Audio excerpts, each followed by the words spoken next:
welcome to this episode of the Clay Minerals Group interview series. My name is Alastair Marsh and I'm the soon-to-be secretary of the Clay Minerals Group. So this was founded in 1947 as one of the first special interest groups of the Mineralogical Society that have contributed so much to its life and success. So back in 2022, the group celebrated its Jubilee anniversary of 75 years and started a series of online interviews highlighting the diversity of minds and hearts behind the fantastic world of clay mineral research and applications. So today it's my great pleasure to introduce Professor Karen Scrivener, Head of the Laboratory of Construction Materials at École Polytechnique Fédérale de Lausanne, or EPFL for short, in Switzerland.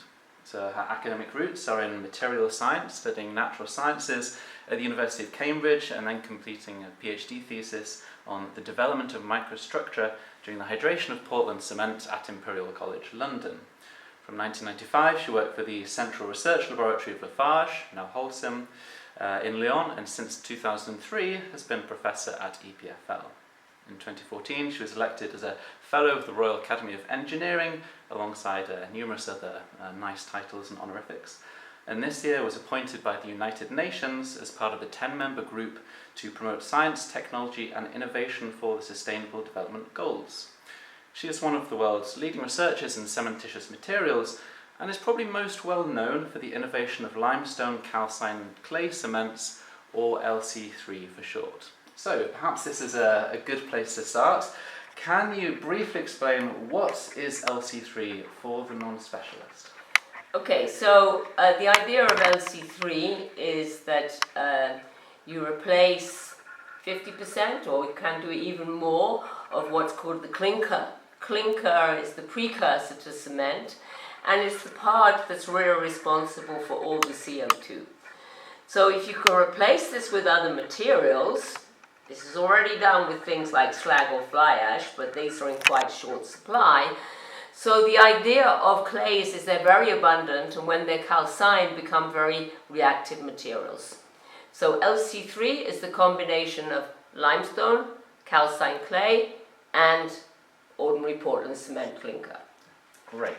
So this episode is perhaps a bit different to previous interviews in the series, as in the construction materials community, you're perhaps best known for your work involving clays and calcined clays, but your background is not actually primarily as a clay scientist. So given that your career started off in, let's say, conventional cements, what or who inspired you to really develop this link between cement and calcined clays?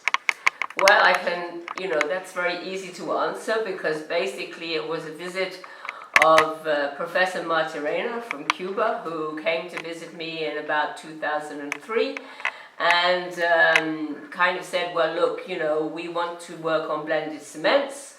In Cuba we don't have fly ash, we don't have slag, but we have a lot of clay. So what about calcined clay? And to cut a long story short, we had a couple of PhD theses in this area. And then we realized that there was this incredible synergetic reaction between limestone and calcined clay that could allow us to go to much higher levels of substitution and also considerably reduce the cost of these blended cements. Fantastic. So this has been a project that's been developed for a while. So what are your current specific research interests around the use of calcined clays and cements? Well, the challenge is really always to go to lower clinker contents, because lower clinker means lower CO2. So we see now we can make substitutions down to like even 30% clinker, but then we have quite slow strength development, so we need to try and boost that strength development. Here we're looking at things like, can we grind the material more efficiently, because fine clinker reacts faster, and then you can put in more calcined clay. Super. So you mentioned at the beginning that you're now working with the United Nations on these goals for sustainable development. So just maybe spell out for the audience, what are the global challenges that research around using calcined clays and cementitious materials can help solve? Well, the big challenge is the the fact that, the world population is still growing and urbanizing, particularly in the global south, where something like 80% of new construction will take place in the next few decades. And at the same time, we know we have a climate crisis, so we really have to work fast to reduce CO2 emissions. And here, LC3 and other technologies that can be implemented even today can really allow for increased construction while even reducing CO2 emissions overall. So this is, how we can approach this contradictory challenges we're facing.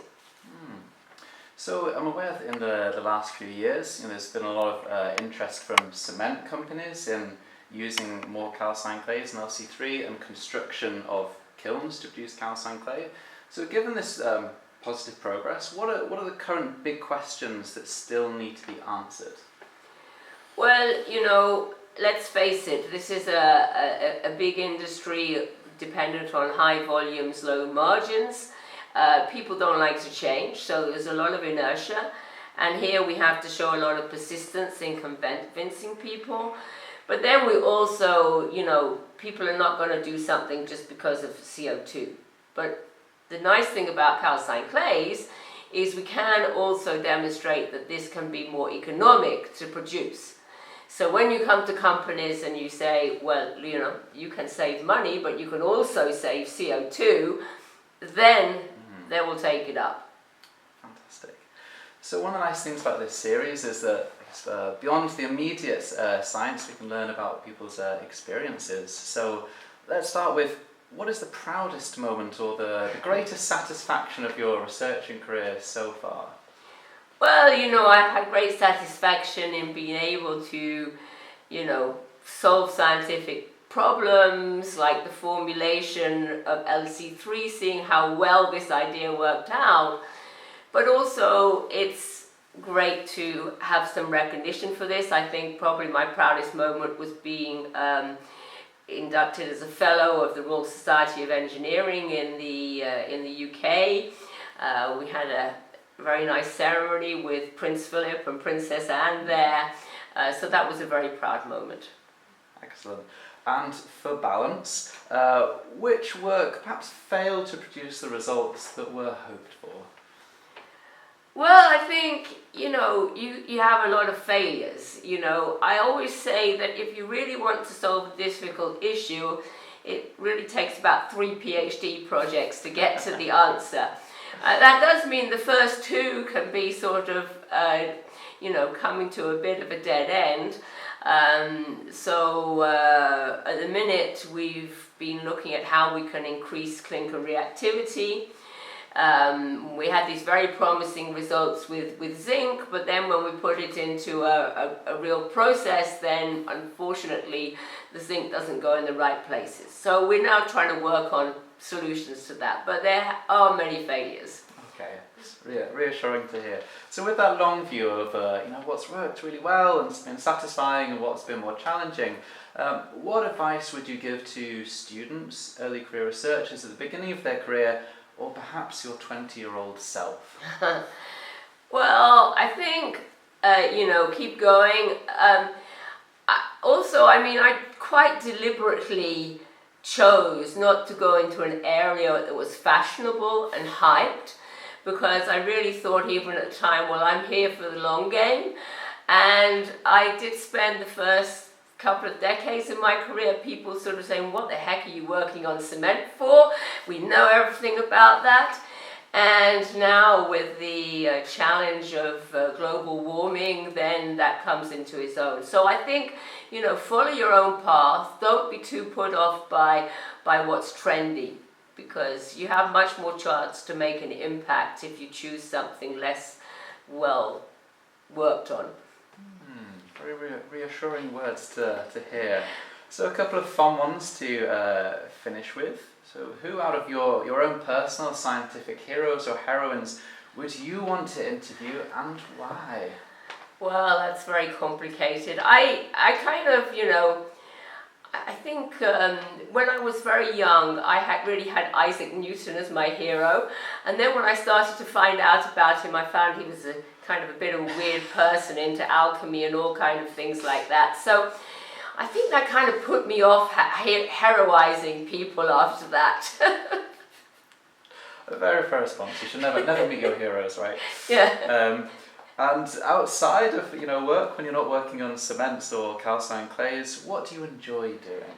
Well, I think the main thing I'm passionate about is gardening, but that's kind of been overtaken by the second thing, which is being a grandmother for the last 3 years plus. So that's taking a lot of my time now.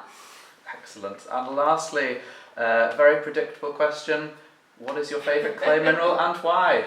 Well, as I was saying to you, it's got to be kaolin, but long time before I started working on calcined clay, I kind of had this as I used it in passwords and things like that because it starts with the same 2 letters as my name.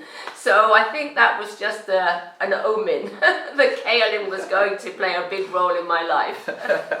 Excellent. Karen, Professor Scrivener, thank you very much. You're very welcome, Alastair.